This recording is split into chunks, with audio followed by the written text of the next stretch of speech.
Veamos el apalancamiento, medido como la proporción de recursos en relación al patrimonio.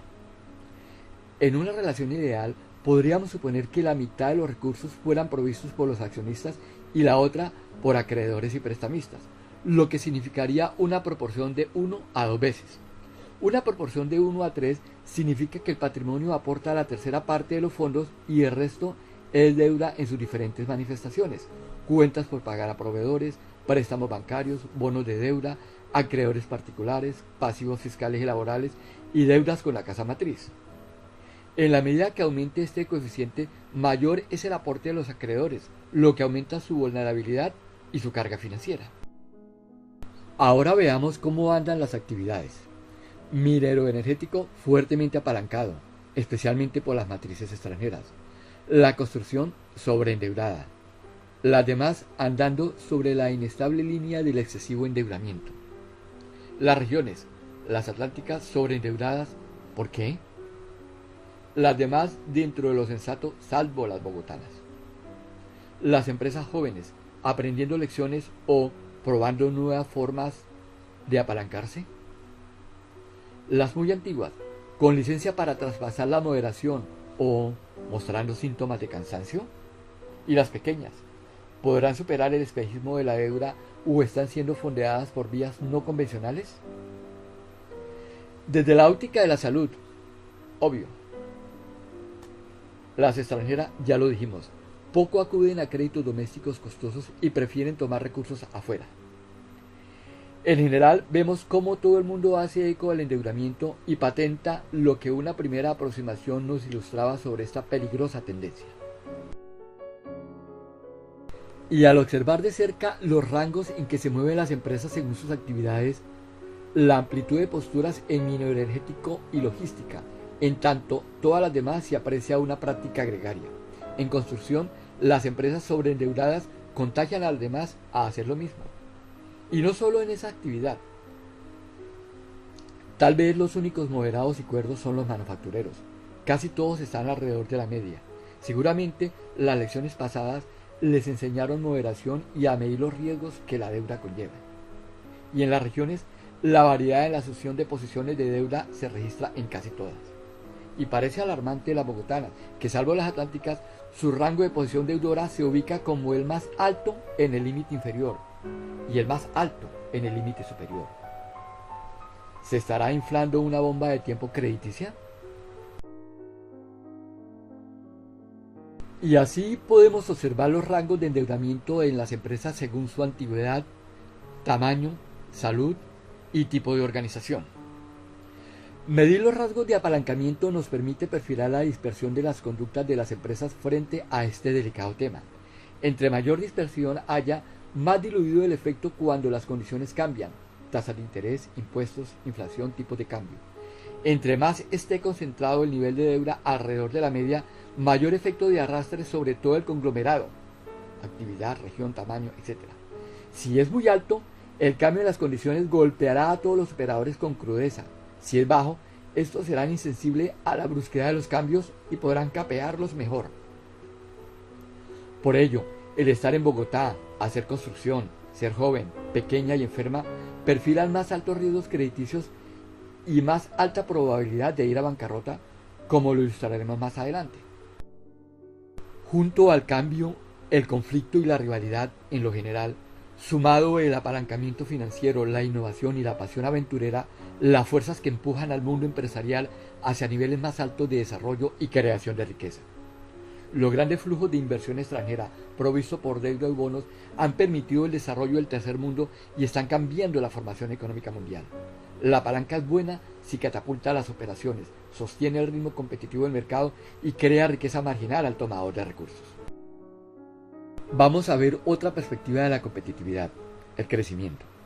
Las actividades asociadas a las nuevas tecnologías como las telecomunicaciones, informática, comercio electrónico y la logística avanzan más rápido que las demás. Causa sorpresa que las empresas agropecuarias crezcan más que incluso las de la construcción, las locomotoras apoyadas y subsidiadas por el gobierno. Del minero energético ya lo sabemos, del inmobiliario, que decrezcan.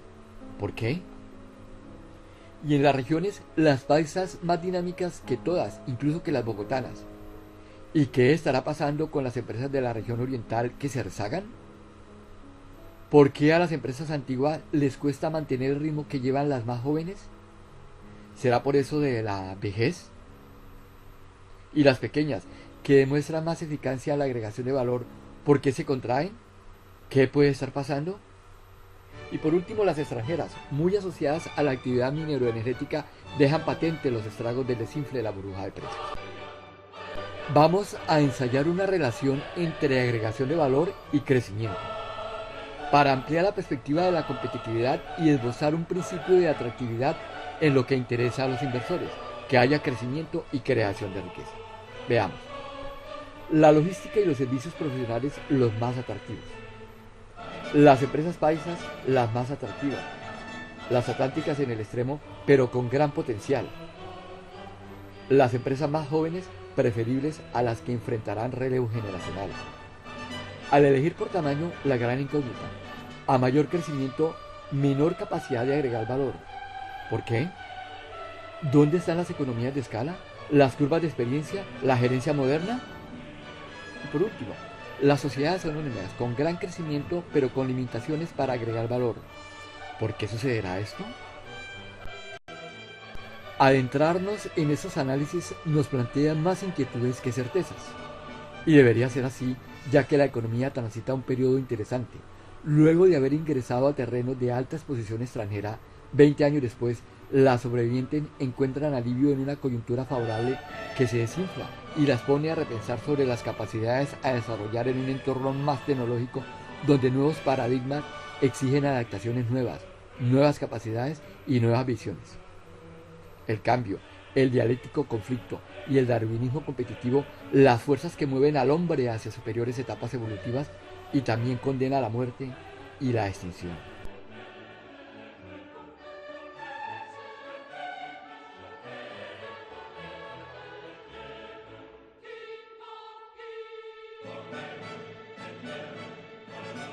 Todo esfuerzo se traduce en flujos monetarios que se utilizan para satisfacer necesidades, la acumulación de capital o la utilización para hacer inversiones. El lucro es la manifestación más ortodoxa del capitalismo financiero que centra la atención en la creación de valor y riqueza para el accionista y para la cual la dirección debe supeditar todas las intenciones y propósitos en torno a las acciones, los dividendos, la capitalización bursátil y otras operaciones que agreguen valor a la propiedad. La rentabilidad la medimos comparando los beneficios contables frente al valor del patrimonio también contable. Y este es el retrato para las diferentes actividades económicas.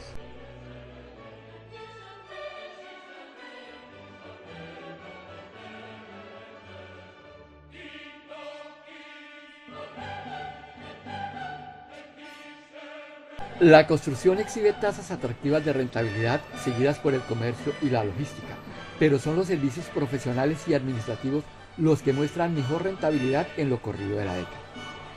En esta década, signada por una coyuntura favorable y una reciente contracción, ha impregnado la atmósfera de una alta incertidumbre y volatilidad. La rentabilidad se ha movido en amplios rangos y muy pocas actividades han podido mantener unos estables niveles que en suma están muy por debajo de las expectativas e incluso de los costos de capital ya documentados. Viendo las regiones, las atlánticas, a pesar de exhibir una atractiva tasa de retorno media con un aporte del 10% al país, ve erosionada su contribución global a los beneficios debido al arrastre de verificar con sus pérdidas recientes. Las paisas, con una porción de utilidades mayor que su porción de capital, sugiere que son más rentables que las bogotanas, pero levemente. Las pacíficas aportan la 10ª parte perdiendo peso en patrimonio y exhibiendo una tasa de rentabilidad muy inferior a las paisas y bogotanas, y medidas por lo bajo. El grado de dispersión es menor que en aquellas, lo que preocupa. ¿Será un fenómeno cultural? Las empresas bogotanas aportan las 2/3 partes del capital y los beneficios, y ganan participación en el patrimonio. La antigüedad parece que determina un patrón en la obtención de rentabilidad. A medida que las empresas maduran, mejora su rentabilidad. Y en cuanto al tamaño, las empresas más grandes las más rentables. Las pequeñas aún deben superar las limitaciones de financiación con su rapaz costo, que absorbe buena parte del esfuerzo en productividad y en generación de valor. Las sociedades anónimas de lejos la más rentable, y aunque las unipersonales muestran una envidiable tasa, recordemos que su reducido número en la muestra hace perder significancia para inferir de este resultado. Las extranjeras, buena parte de ellas asociadas a la actividad mineroenergética, exhiben unas recurrentes pérdidas y rentabilidad negativa, no solo acuciada por la caída de los precios, sino incluso cuando estos eran altos.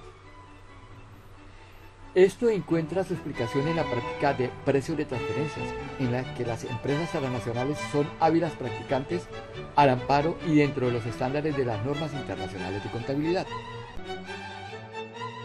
Medir la variabilidad o dispersión de los resultados de las empresas dentro de un conglomerado sirve para medir los riesgos y el eventual grado de respuesta frente a las adversidades u oportunidades que se presenten en un futuro.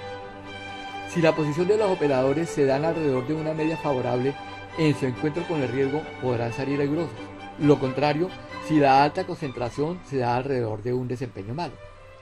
En la medida en que se dispersen los resultados, más variados serán los efectos y las respuestas.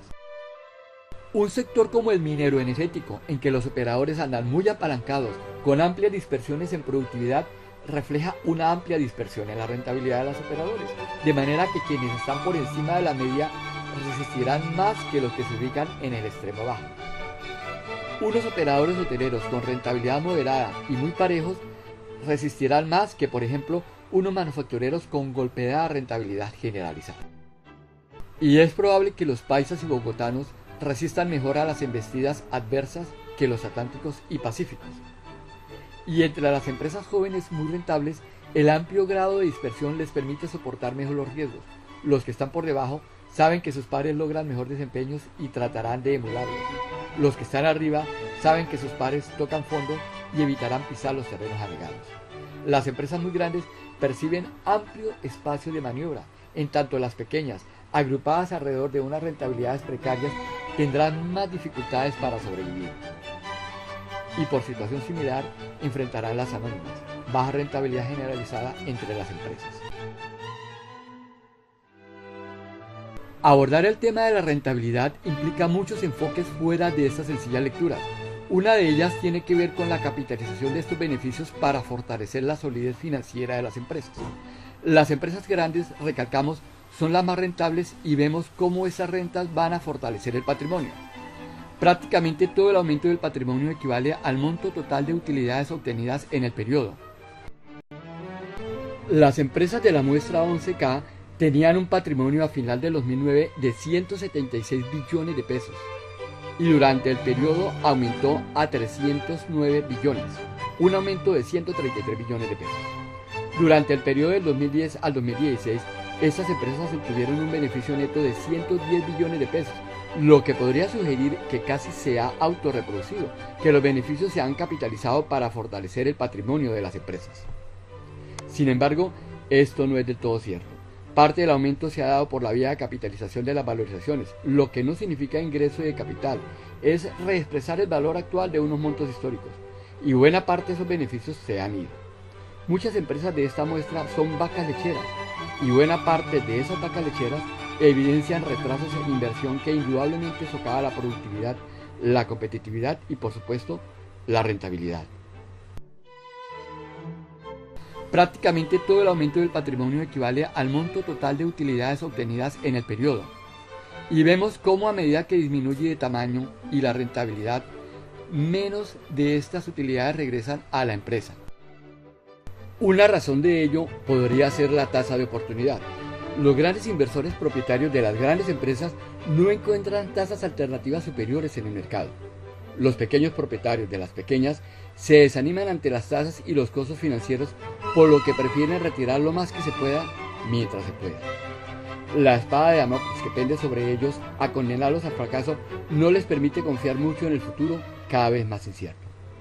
Sin embargo, su gran habilidad vendedora y su probada capacidad de agregar valor permiten persuadir a otros de acompañarlos en la aventura empresarial. Estos nuevos inversores son los que inyectan el capital necesario para seguir sobreviviendo. ¿Es esta asunción cierta del todo? Más adelante la veremos. Y así sucede el asunto de las diferentes ópticas existenciales. A nivel de actividad, hay una variada posición sobre la confianza en la empresa para retener y capitalizar beneficios. La construcción financia su crecimiento merced a la gran confianza de los dueños al capitalizar buena parte de los beneficios. La logística, por contrario, prefiere sacar antes que fortalecer internamente. La inmobiliaria ve como los beneficios son insuficientes para apalancar el crecimiento y acuden a emisiones y capitalización de valorizaciones. Y desde la perspectiva regional, aunque no se nota una disposición clara, salvo en Atlántica, en donde los beneficios aportan menos que sus pares de otras regiones a la fortaleza patrimonial, o sea que son más hábiles vendedores para atraer capitales. Y así podemos observar según la antigüedad. No me quiero detener acá, pues las cifras nos hacen suponer unas variadas hipótesis de por qué sí y por qué no, o por qué tampoco, lo cual pretendemos dilucidar en la segunda parte de esta investigación, ya que obedece más a criterios cualitativos.